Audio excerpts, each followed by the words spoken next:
Hello everyone. This is the first chapter of class 11 computer science. It says getting started with Python and Python fundamentals. Now what are we going to be doing in this chapter? Okay, we're going to be learning the features of Python programming. We're going to be learning the Python character set and tokens in this part of the video. Okay, it's always a good thing to know who has developed the particular language that we are learning. Okay, so the person who has developed this particular language is Guido van Rossum, and it was done in the year 1991. I hope I have pronounced his name correctly. Okay, so it's always better to know the person who has developed the program that you're planning to learn. Okay, so let's get started with Python. Okay, now what's the first feature of Python programming that you need to know? Python is an interpreted language, not compiled. What do I mean by this? Programming languages, in fact, high-level programming languages. That means programming languages which are like English. Programming languages need to be converted to machine code for the computer to understand or execute them. Now, who does this for me? There are two softwares we can use, either a compiler or an interpreter.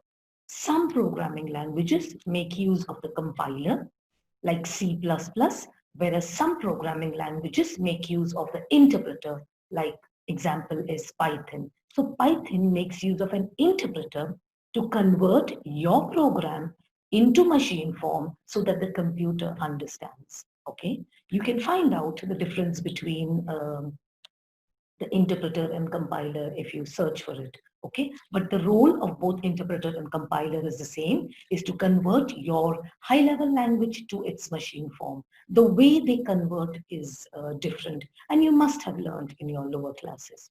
Then Python is a portable language. Now, when I say portable, I do not mean, I'm going to carry Python from here to there. The word portable actually means can be carried. In this scenario, what do you mean by can be carried? If you have a Python program on one particular platform or one particular operating system, the same program can work on another operating system also. That is what I mean by Python is a portable language. Then Python is free and open source. You must have realized if it's free, if you have already downloaded some distribution which allows you to write Python program. So it's free of cost. You don't have to pay to download anything. Now, what do you mean by the term open source? Open source are softwares which come with the source code. Okay, so the Python developer has made it an open source software, which means anybody who uses it can get into the coding of it and view the contents. In fact, the open source organizations or associations even allow you to tell them about some certain modifications that you think would be better for the program. So that's the whole concept of an open source program. And then Python can be used for various applications now. Okay, now it is not the fastest language. So when you compare it to other languages, it is not the fastest language to execute. It has less libraries. Less libraries means what? There are some built-in features with the programming languages. Now here, the built-in features that you see with Python programming language is going to be much less when compared to its counterparts like Java or C++, etc. Not strong on type binding. Now, what do I mean by this? In other programming languages, let's say I write A is equal to 10. Okay, now before I write this, now because 10 is an integer, I would have to say A is an integer and then say A is equal to 10. Then what happens in my program is, if I write A is equal to 12.5, then in that case, it could show me an error because you just said that A is an integer. And now I'm trying to, store something else into it. So that's because those languages are type bound. In terms of Python, it is not type bound. That means if you write A is equal to 10, and next after a few lines say A is equal to hello, where hello is a string. Previously it was an integer, now it is a string. Python is not going to be showing you any error because this is not very strong on type binding. It allows you to keep changing the kind of data that you will be handling. It'll be clear to you soon as we start Python programming. And it's not easily convertible. Means what? A person who's done, let's say, a C++ language, and if he has to convert the C++ code into Java, it becomes very easy to convert because they're almost similar. Whereas if you talk about taking a Python language and trying to convert it into C++ or Java, Python program and trying to convert it into C++ or Java, you may find it a little difficult because the syntax or the format of this programming language is slightly different. Is that clear? So these are the features of Python programming. What you see in blue could be taken as the advantage of Python programming, and what you see in green could be taken as the disadvantages. Is that clear? Okay. Then, when you have to work with Python, you need to be loading something onto your computer. So what you could do is as follows. You could download the Anaconda distribution to work with Python. This is just one example. There are many available, but this is one good distribution which allows me to run Python program. Now this Anaconda distribution has an IDE called the Spider IDE. What does the word IDE mean? Integrated Development Environment. What does that mean? This Spider IDE will allow me to type the Python code. It will allow me to check for errors. It will allow me to convert it or do the interpretation, and it will also allow me to execute. So one common area which allows 2 or 3 features is called an integrated development environment. And Spider IDE is a part of the Anaconda distribution. Okay. Now, when you download Spider Anaconda distribution and you work with Spider IDE, you can work on the Python program in 2 ways. One is the interactive mode. Now, what do I mean by an interactive mode? For that, let me just do some annotations. When you work in an interactive mode, you will get a prompt like this. And it is here that you will start giving your Python statements. Or you will also see at times a prompt like this.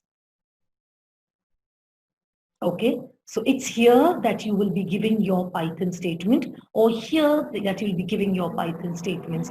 Interactive modes take 1 line at a time. The other mode is called the script mode. Now, when you talk about the script mode, what does that mean? The script mode means that you can type the Python program into a file with an extension .py.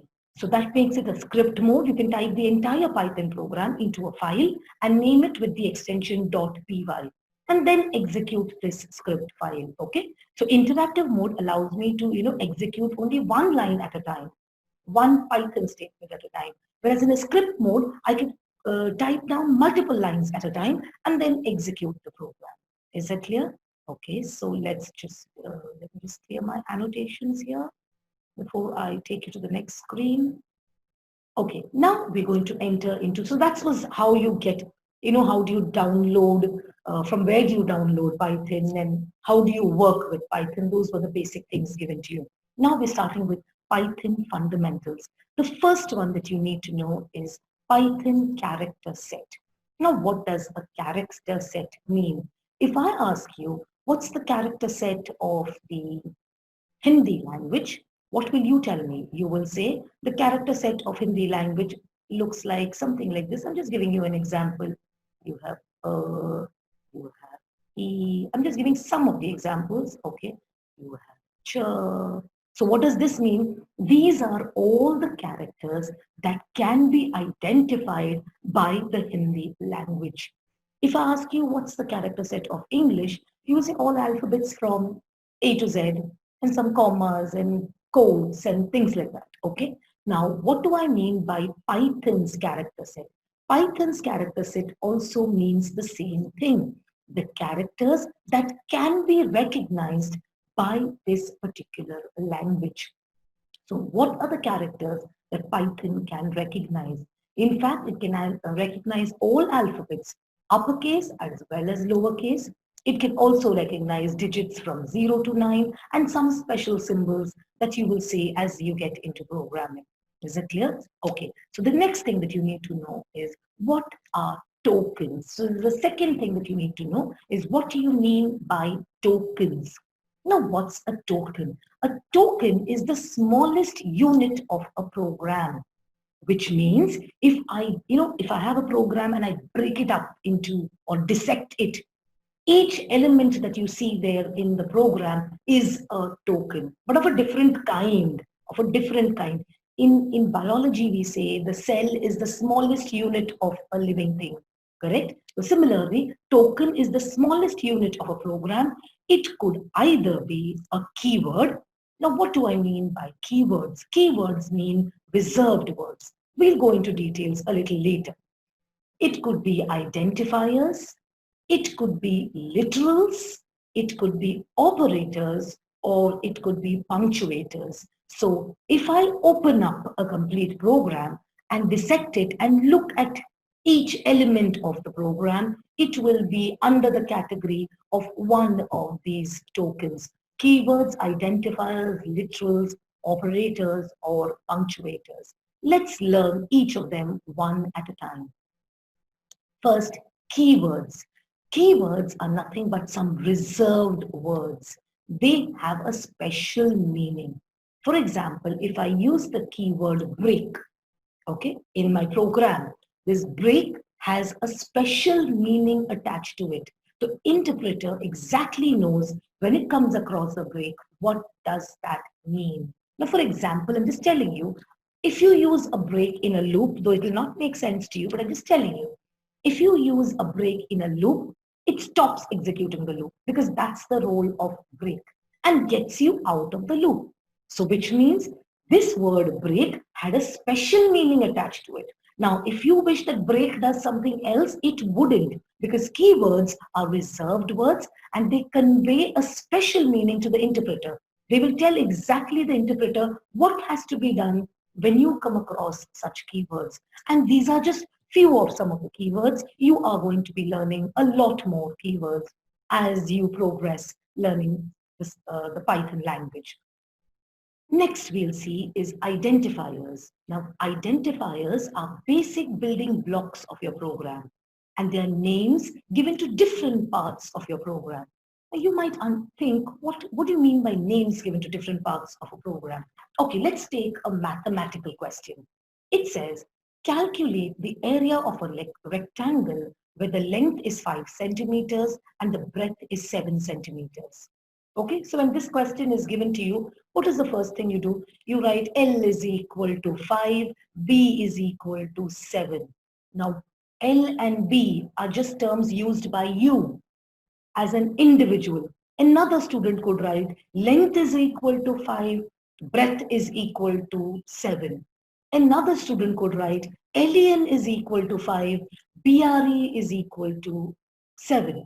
So the whole idea is this L and B and the length and the breadth and the LEN and BRE, you have named them to represent length and breadth.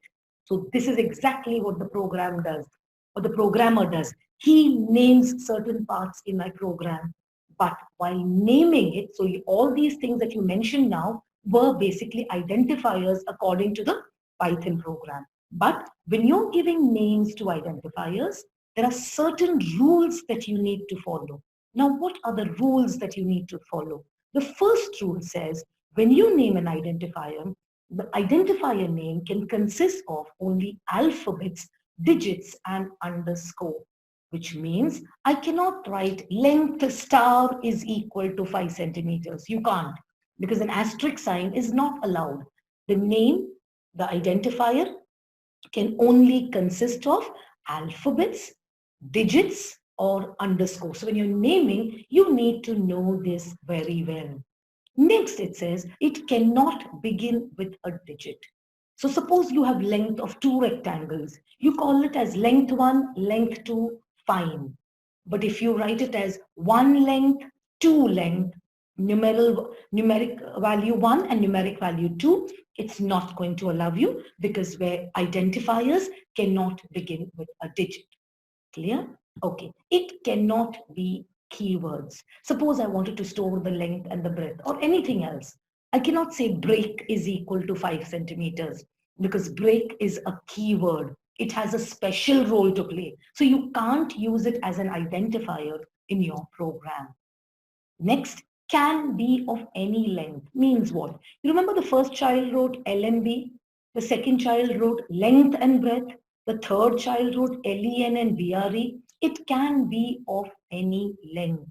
But let's keep to it that whatever name we give to it, it is meaningful. Let's start giving it. It's not a rule, but it's better to give meaningful names to your identifiers so it becomes easy to identify that in your program. And it is case sensitive. Now, what does this mean? In Python program, if you have called length as length in capital letters, okay? Later on in the program, if you write length in small letters, it will flash an error because it is case sensitive. It treats capital and small separately. So suppose you gave length as capital L, okay, but you referred later in the program to as L, small l for length, then in that scenario, it flashes an error because it is case sensitive. Capital and small is going to be treated differently. Is that clear? Now, a very important question that has been coming in the previous papers is, they will just give you some identifier names, okay, and they'll ask you to check whether it's valid or not, okay, and to check whether it's valid or not, we need to know these 5 rules, okay? So let me just give you some examples of some valid identifiers. Look at the valid identifier, first one. I said area underscore square. Now look at this name. Obviously, I must be calculating area of a square, okay? That's the reason I used that. Or you could have used anything else, but it only consists of alphabets and an underscore, so allowed. The second one says length 1. It consists of alphabets and number 1, allowed. Underscore CHK. It consists of underscore and CHK, allowed. DOJ underscore 2020. It consists of alphabets, underscore, and digits, allowed. Then why are the ones given below not allowed? Let's look at the first one. It says student hyphen record. Did I say that hyphen is allowed? No. So hyphen, because of hyphen, it is not allowed. Roll hash sign. Did I say hash can be used as an identifier? No. So that's the error there. The next one says one length. It says that it cannot start with a digit. Here, it's starting with a digit, so therefore not allowed. The last one, everybody thinks is allowed because it's only alphabets. But do you see a space between total and price? Space is also treated as a character in Python. So in this scenario, again, not allowed because the rules did not say that you could include a space. Is that clear? Will you be able to identify between valid identifiers and invalid identifiers? Now, apart from this, they also sometimes, to trick you, give you some keywords there. Now, we need to know keywords are not allowed. Now, break in small letters is a keyword. But if break is written in capital letters, then it's not a keyword. So which means capital break as an identifier is allowed, but break in small letters is not allowed. So we must know those 5 rules to know whether the particular identifier is valid or not. Is that clear? Okay, let's go ahead. The third element under tokens was literals. Now, literals means constants. Constants are data items whose value always remains the same. You will come to know when I speak about your name is a literal. Why? Because your name is going to remain the same. Whatever alphabets you use in your name is going to remain the same, irrespective of today, tomorrow, or day after. Yeah, I know some people are just changing their names and adding a K because it's lucky for them and things like that. But even if it is changed, after that, the name remains constant. So similarly, literals are nothing but constants, okay? Something that remains the same throughout the program. For example, if I say 75.5, now I say Alan's percentage is 75.5. and Ruth's percentage is 75.5. How will I be writing 75.5? In the same manner, right? It doesn't matter whether it's Alan's percentage or Ruth's percentage, but 75.5 is a constant. It will not change for anybody. Is that clear? So literals are divided into 5 categories as you see on the screen. The first one is a string. Now, what are string literals in Python? Any text, I mind you, any text. That means anything that you can type from the keyboard. It doesn't mean only alphabets. Anything that you can type from your keyboard is going to be taken as a text. Any text that is enclosed in single quotes or double quotes. In the example here, I have shown you double quotes. But any text that's enclosed within single quotes or double quotes is going to be taken as a string literal. We'll do a little extra about strings in the next slide. Is that clear? Then, numeric literals. Now, when we talk about numbers, there are 3 kinds of numbers that Python allows us to deal with. First one being an integer. In your lower classes, you must have learned what are integers. Integers are positive or negative numbers, but they do not have a decimal point. Correct? So I've written example as 100. The second numeric literal is called float. I wrote 78.5. So that means numbers positive or negative, but that includes a decimal point is called float literal. Then is complex. Complex numbers, I mean, if you have done maths in class 11, I think you must have started with complex numbers. Complex numbers have 2 parts associated with it. Okay, and both the parts are joined with each other using the plus sign as you see in the example. The element that you see before the plus sign is called the real part, and the element that you see after the plus sign is called the imaginary part. So and in math you would have probably written it as 3 plus 2 I. I represents the imaginary part. But in Python, the imaginary part is going to be written using the letter J. Is that clear? So numeric is int, float, and complex. Then the next literal is Boolean. Boolean has only 2 values, either the word true or the word false. So there are only 2 values associated with Boolean literal, true or false. Then there is another literal called the special literal, which is, example is none. None means no specific value or not a specific kind. You will learn it later. Probably, I think you'll be using none only in the first chapter of class 12. So as of now, we're just introducing you that there is a special literal called none, which means absence of a value is a special literal called none. Then you have something called literal collection. Now, collection means what? A group of or many. So literal collection, in that you will be learning something called list, tuple, and dictionary. Now, why is it called a literal collection? A list, I'll just give you an example. A list can consist of a string, a int, and a boolean. So isn't it a collection of other literals? A tuple could consist of many integers, again collection of other literals. A dictionary could also similarly consist of a string and a numeric value or a boolean value. So when you have multiple kinds of values or many values stored together, you call it a literal collection. And it could be in the form of a list, in the form of a tuple, or in the form of a dictionary. I hope literals are clear. Children, we are just doing the introduction to all this. All this will slowly open up. The boxes are all going to open up.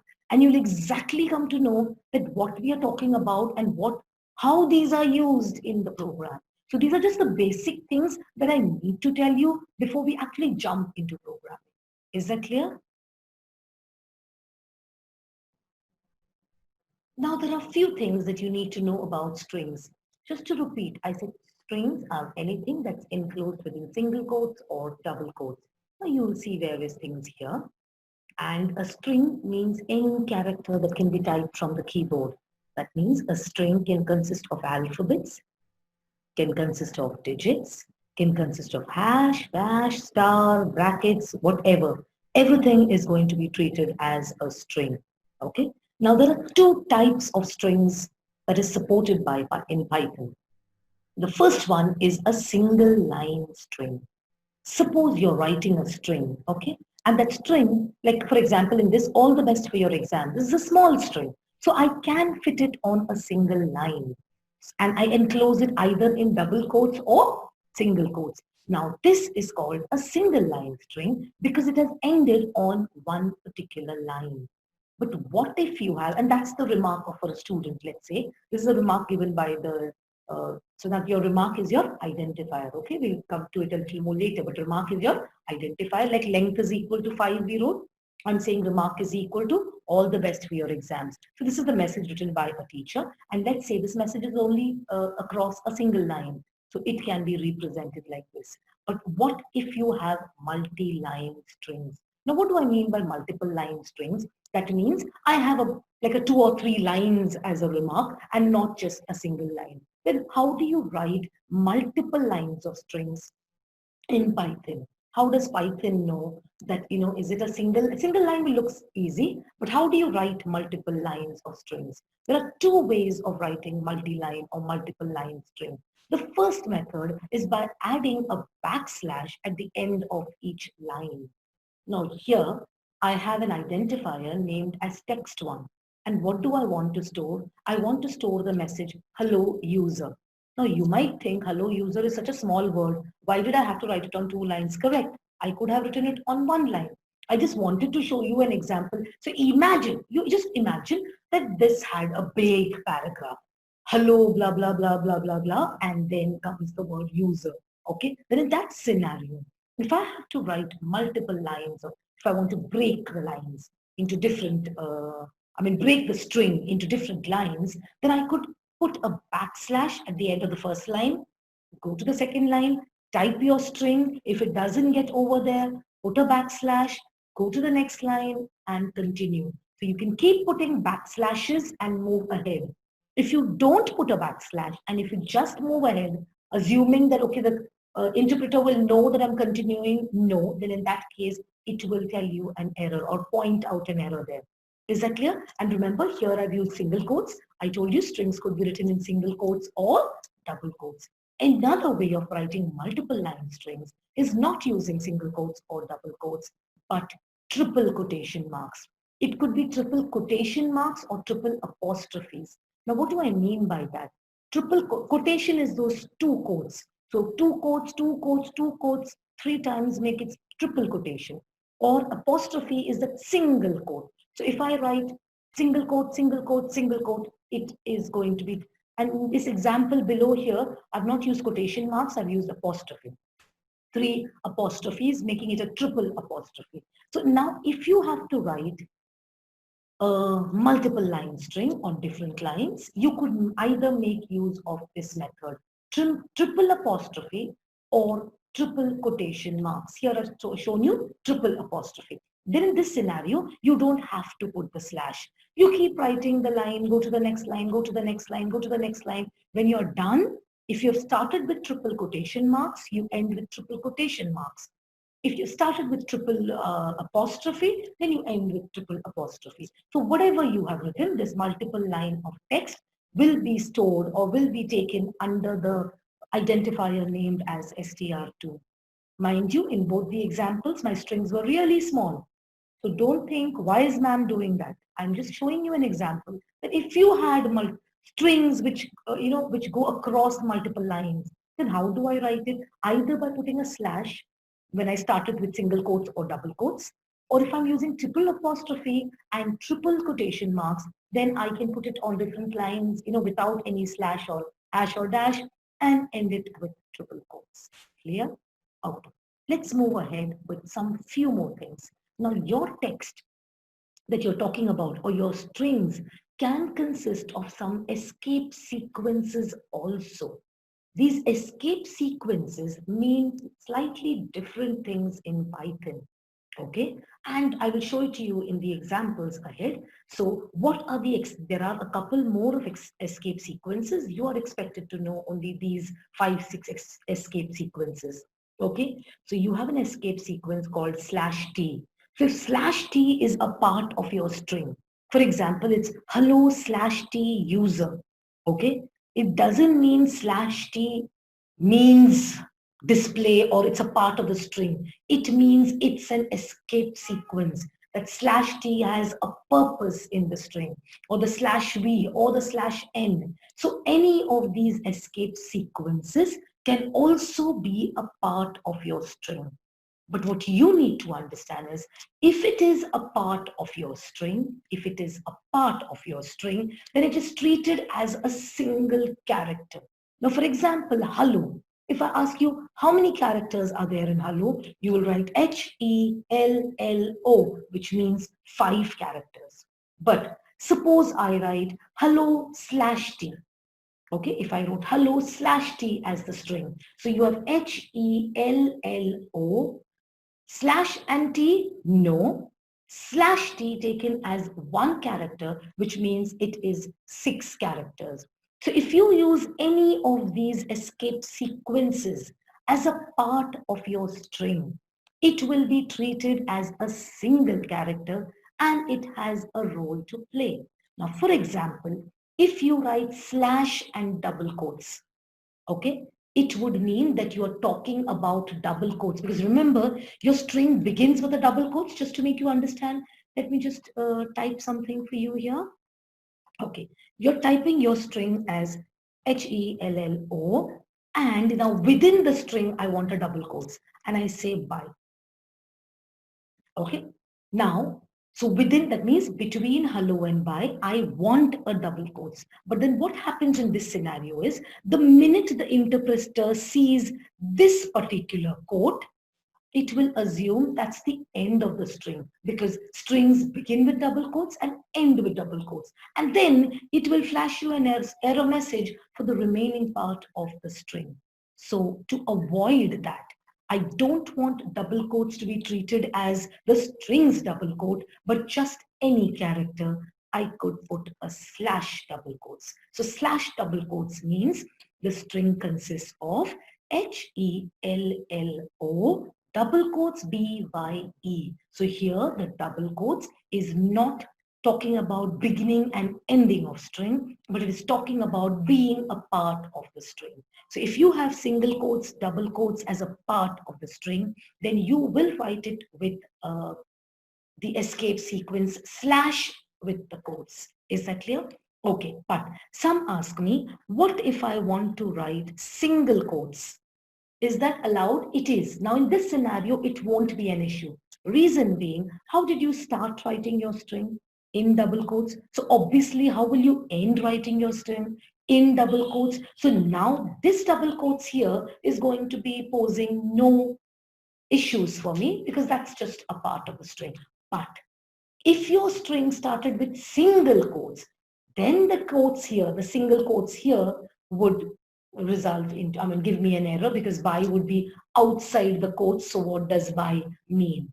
Is that clear? Okay, so what the slash v, slash n and slash t do, we will slowly learn it in our new exam. I mean, as we move ahead. Is that clear? So let's just move ahead.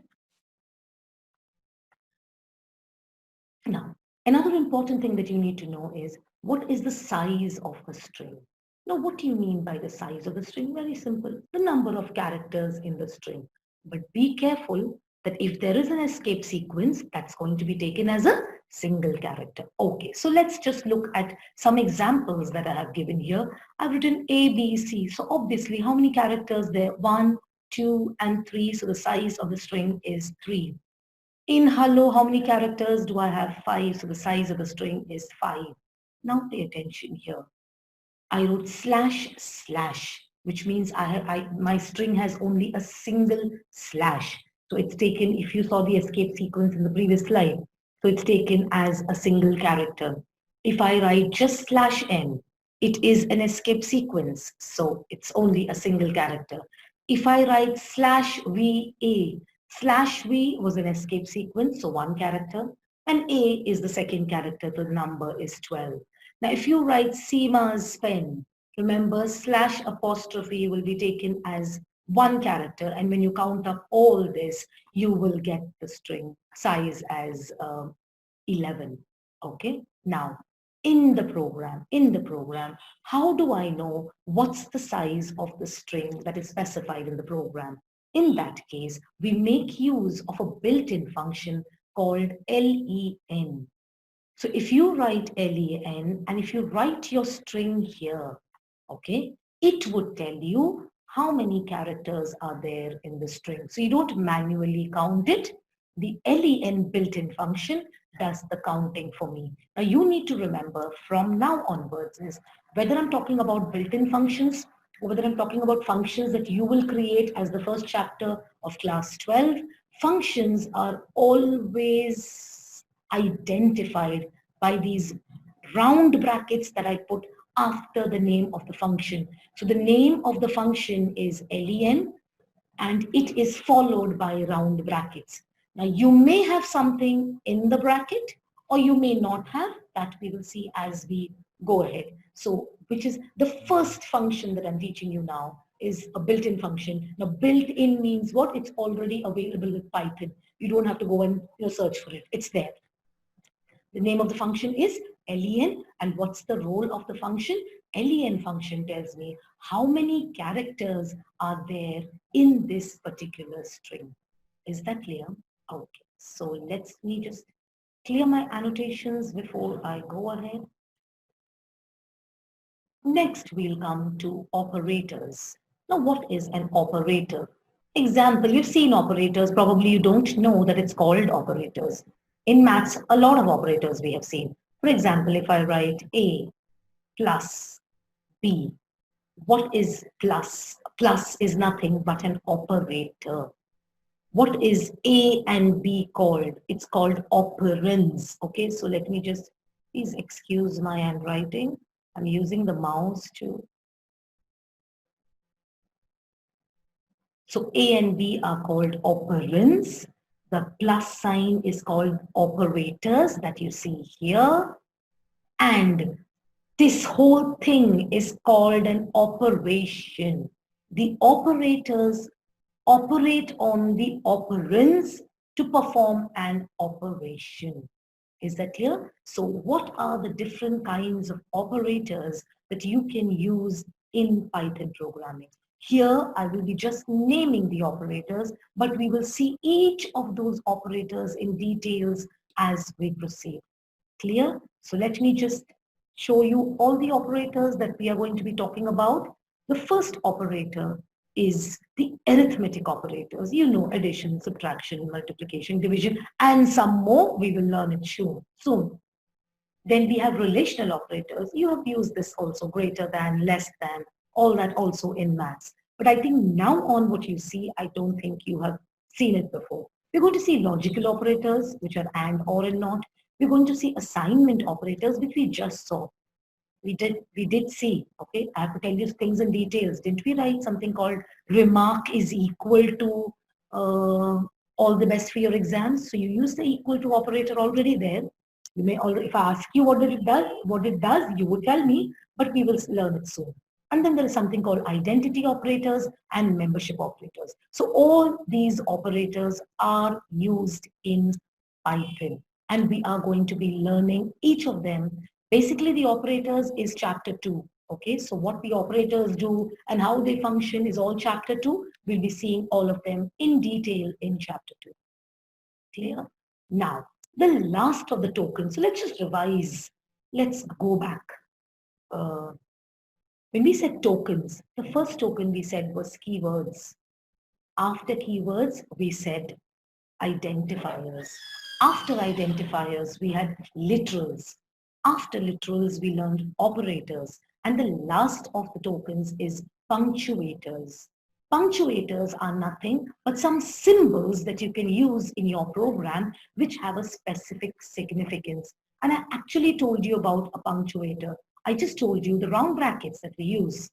Okay, that's a symbol. Opening and closing round brackets that we use here will always be using when we talk about something called functions. Similarly, you'll be using the curly brackets to represent something else. You will be using the square brackets to represent something else. These two punctuators I've already seen. If I have to talk about a string, Okay, string literal, I had to enclose it in single quotes or double quotes. These are just some examples. There are a lot of punctuators that you will be learning. So basically they are what? Other than the alphabets and digits, they are some symbols that also your interpreter can identify in your program. Is that clear? So this is the end of part 1. The remaining part of Python fundamentals we will be seeing in part 2. So I hope you just started with Python programming. I hope things are clear. Not clear, go back and view it once again. But let me assure you that as we move ahead, things are going to be very clear. Is that clear? Okay, thank you.